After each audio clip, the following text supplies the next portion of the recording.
நண்பர்களே, welcome to சனா சேவை மையம் யூடியூப் சேனல். நம்ம சேனலில் தற்போது என்ன செய்தி பார்க்க போகிறோம் அப்படின்னா, விவசாயிகளுக்கு ஒரு நல்ல செய்தி அரசாங்கம் அறிவிச்சிருக்காங்க. விவசாயிகளின் வருமானத்தை உயர்த்த நோக்கில் வேளாண் மதிப்பு கூட்டு இயந்திரங்களை மானியத்தில் வாங்கலாம். அந்த திட்டம் குறித்து தான் பார்க்க போகிறோம். அதுக்கு முன்னாடி நம்ம சேனலை சப்ஸ்கிரைப் பண்ணாதவங்க சப்ஸ்கிரைப் பண்ணிங்க. தமிழ்நாட்டில் விவசாயிகளின் வருமானத்தை உயர்த்தும் நோக்கில் வேளாண் மதிப்பு கூட்டு இயந்திரங்கள் மானியத்தில் வழங்கும் திட்டம் அறிவிச்சிருக்காங்க. சிறு குறு விவசாயிகள் மற்றும் பெண்கள் உள்பட பலரும் இந்த திட்டத்தின் மூலம் பயன்பெறலாம். விவசாயிகளின் வருமானத்தை உயர்த்தி அவர்களின் உற்பத்தி விளை பொருட்களுக்கு சந்தையில் கூடுதல் மதிப்பு கிடைக்க செய்யும் நோக்கில் தமிழக அரசு புதிய திட்டத்தை அறிவிச்சிருக்காங்க.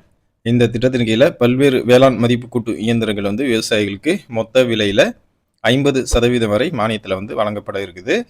தமிழக அரசு சிறு குறு தொழில்களுக்கு இயந்திரங்களை மானிய விலையில் வழங்கும் திட்டத்தை அறிவிச்சிருக்காங்க. இந்த திட்டத்தின் மூலம் இளைஞர்கள், பெண்கள், சுய உதவி குழுக்கள் மற்றும் ஆதி திராவிடர், பழங்குடியினர் உள்ளிட்ட பல்வேறு பிரிவினருக்கு தொழில் தொடங்கும் வாய்ப்பு பெருகும் அப்படின்னு சொல்லிட்டு அதிகாரிகள் சொல்லியிருக்காங்க. இந்த மானியத்துடைய முக்கிய அம்சங்கள் என்ன அப்படின்னா, சிறு குறு, ஆதி திராவிடர், பழங்குடியினர் மற்றும் பெண் விவசாயிகளுக்கு மொத்த விலையில 50% வரை மானியம் வழங்கப்படுது.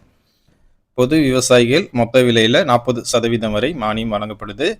ஆதி திராவிடர் மற்றும் பழங்குடியினர் பிள்ளைகள் மேற்கண்ட விகிதத்துக்கு மேலாக 20% கூடுதல் மானியம் பெறலாம். இதில் என்னென்ன இயந்திரங்கள் வாங்கலாம் அப்படின்னா, எண்ணெய் பிழிந்தெடுக்கும் செக்கு, தேங்காய் மட்டை உரிக்கும் இயந்திரம், நெல் உமி நீக்கும் இயந்திரம், மாவரைக்கும் இயந்திரம், பருப்பு உடைக்கும் சிறிய இயந்திரம், தேயிலை பறிக்கும் கருவி, மிளகாய் பொடியாக்கும் இயந்திரம், நிலக்கடலை தோல் உடைத்து தரம் பிரிக்கும் இயந்திரம் போன்ற இயந்திரங்களுக்கு மானிய உதவி வழங்கப்படுது. விவசாயிகள் ஆன்லைன் மூலம் இதற்கு விண்ணப்பிக்கலாம். இதற்காக QR கோட் ஸ்கேன் செய்யும் வசதியை ஏற்படுத்தியிருக்காங்க. எளிமையான முறையில் பதிவு செய்து இயந்திரங்களை மானியத்தில் பெறலாம். இதற்கு விண்ணப்பிக்க வேண்டிய காலம் என்ன அப்படின்னா, ஆகஸ்ட் 19 தொடங்கியிருக்காங்க. 20/9/2025 வரை இந்த திட்டத்தில் மானியம் பெற விண்ணப்பிக்கலாம். விவசாயிகள் நவீன இயந்திரங்களை பயன்படுத்தி உற்பத்தி திறனை மேம்படுத்தலாம்.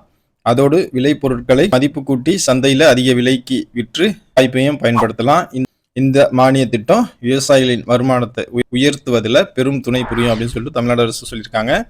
நம்ம மேற்சொன்ன அந்த இயந்திரங்கள்லாம் விவசாயிகளுக்கு தேவைப்பட்டால் இந்த திட்டத்தில் மானியத்தில் பெற்றுக்குங்க. நன்றி.